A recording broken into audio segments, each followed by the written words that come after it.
Alright, so the other thing we have to do to start swapping parts over to the new turbo is we need this elbow. So we got 3 bolts. These are a bitch to get off. They usually snap. So we have bolts ordered for the new turbo, so I don't care if these break. But other than that, yeah. And that's where we're at.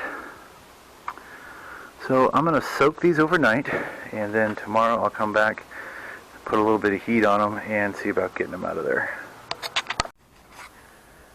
Okay, so old turbo is out, and I have removed the elbow. Luckily I didn't break any studs, but I couldn't get them out.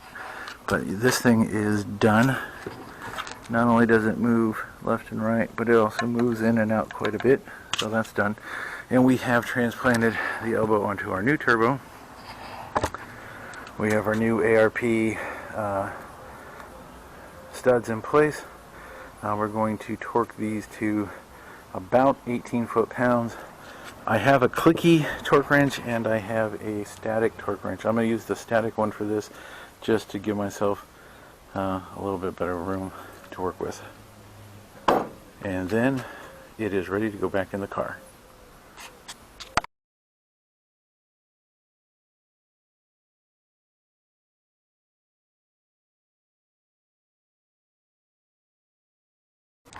So with this turbo I bought, it did not come with studs on either side. I had to replace these. These are Dorman studs. They were 26 bucks from the local auto parts store.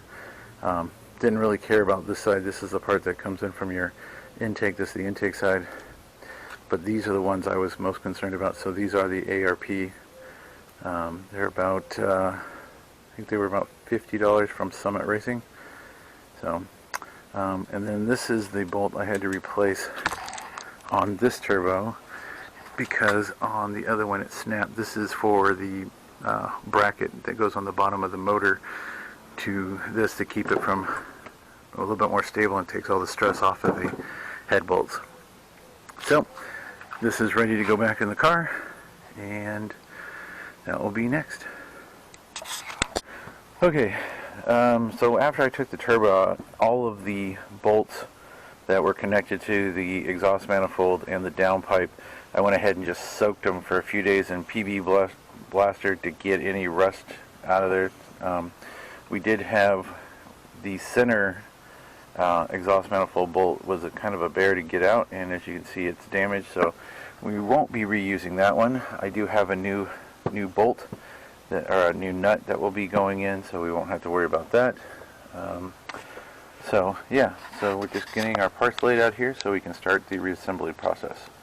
Alright, our kit also came with a little bit of oil so that we can put it into the turbo so we can make sure that we don't start it while it's dry.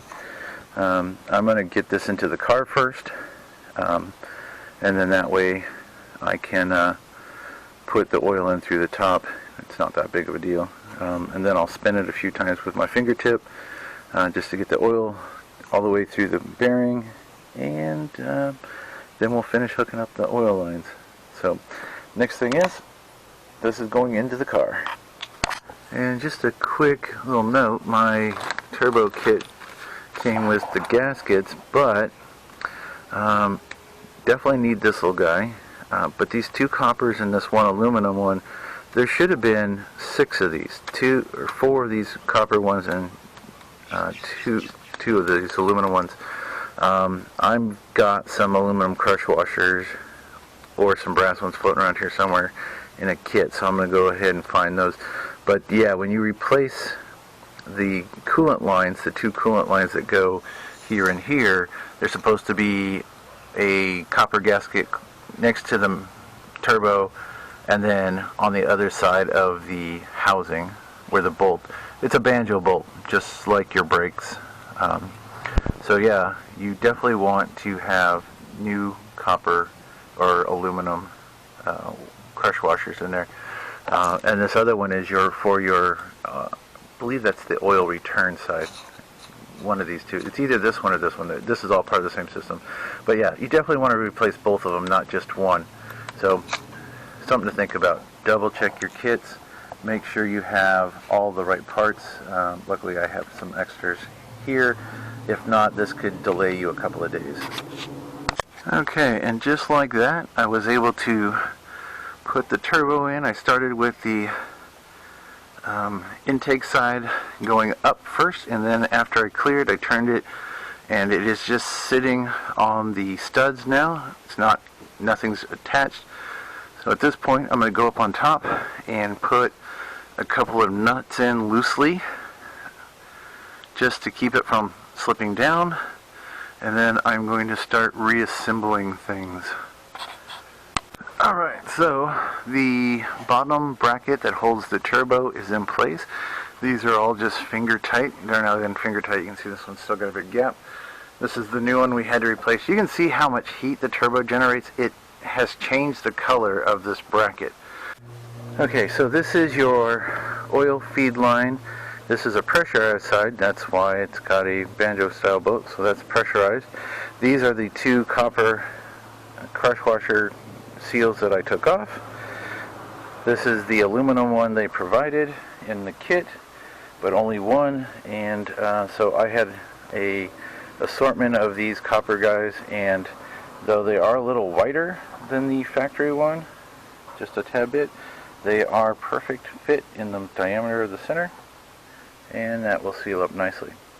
So these new ones are the ones we're going to put on. This way I don't have an aluminum one on one side and a copper one on the other, so we're going to do two coppers. Alright, we're going to install the line onto the turbo and to the block. Alright, so you've got your two tins back into the pressure feed line. Next line we're going to install is the flexi line that goes from the turbo back down to the block, the return drain line. We'll clean up these two surfaces, and we'll clean up the pipey here. Oops, there it is. Get that nice and cleaned up so that it can go back in. Alright, so got the two studs and nuts on. I got the two lowers. They're just hand tight right now. I'm going to go ahead and finish tightening those up. Same thing up here. These are just hand tight to hold it all in place.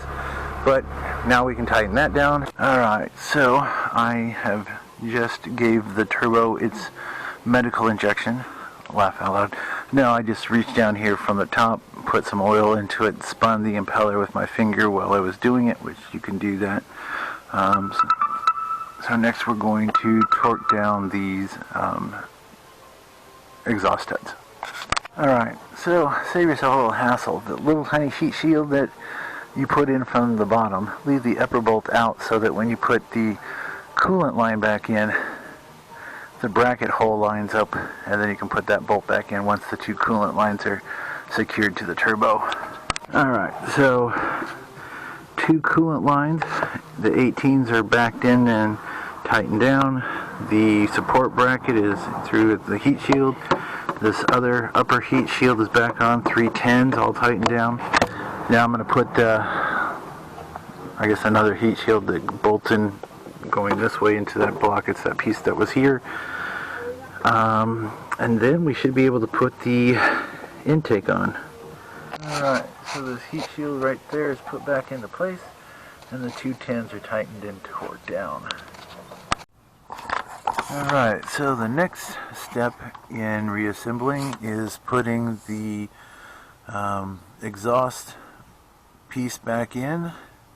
Then I can pull the O2 sensors up and plug those back in, and then tighten down the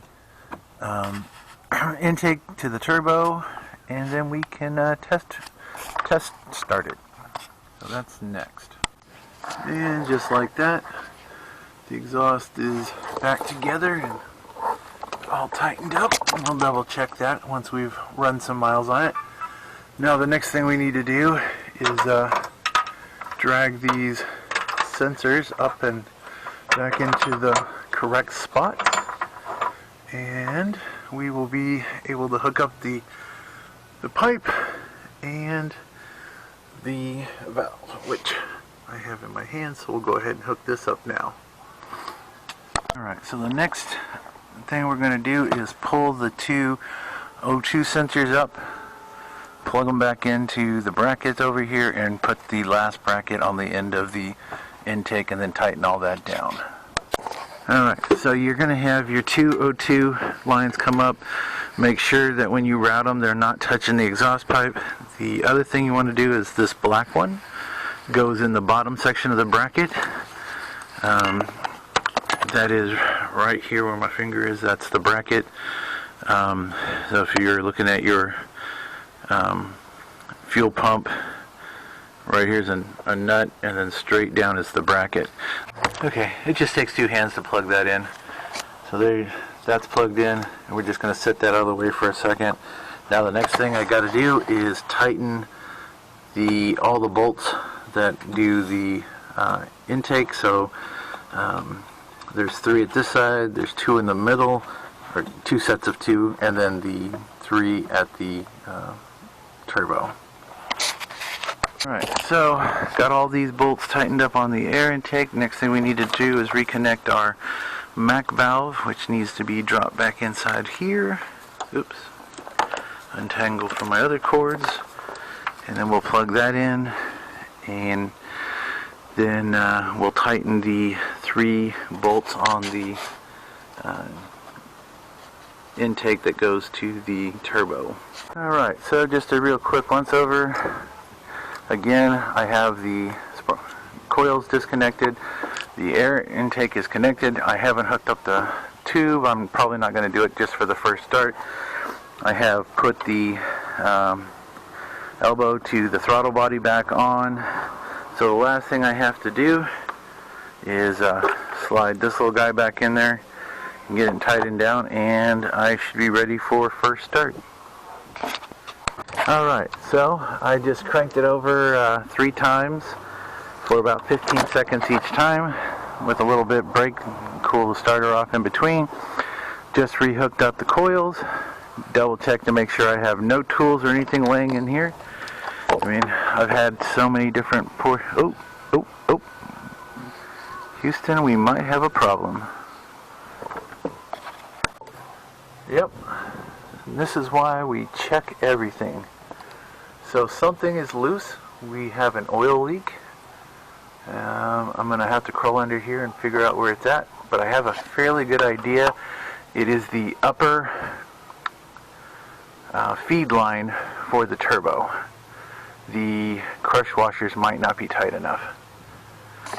The water here is because I added some coolant, because when we took everything apart we had a little bit of a drip. So let me get that cleaned up real quick, and then we'll figure out what's causing the leak.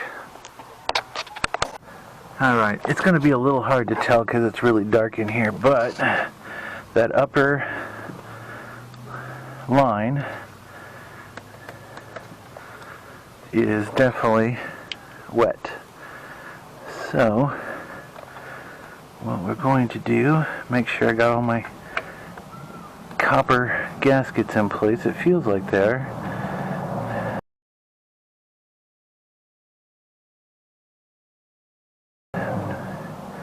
There's one, and yep, nope, they're in place. So either they just need to be tightened down a little bit. So let's crank it down a little bit more and make sure it seals. Alright, it looks like we've got no drips. So I just cranked it 3 more times, 15 seconds each, and no oil underneath. So yeah, it was just a little loose. So always double check your work. Alright, I just ran the car for about 5 minutes. Don't see any leaks. There's a little bit of smoke, but I'm pretty sure that a lot of that's just from me moving stuff around and touching a lot of different things, getting fingerprint grease and whatnot on it. Alright, so it's been a couple of days. I've put about 60 miles on the car since the new turbo has gone in. I took the car down the other day and had the emissions checked so that the registration can be brought back up to date, and it passed with flying colors. So the turbo seems to be working great. Everything else is working great. So we are going to move on to the next phase. I'm going to put about another 50 miles on it or so, and then I'm going to go through and retorque all the bolts down. I might do it again in another 200 miles just to double check, but it depends on what it seems like. So that's the end of the turbo installation. Next we have some coils that we need to deal with, so that will be coming up.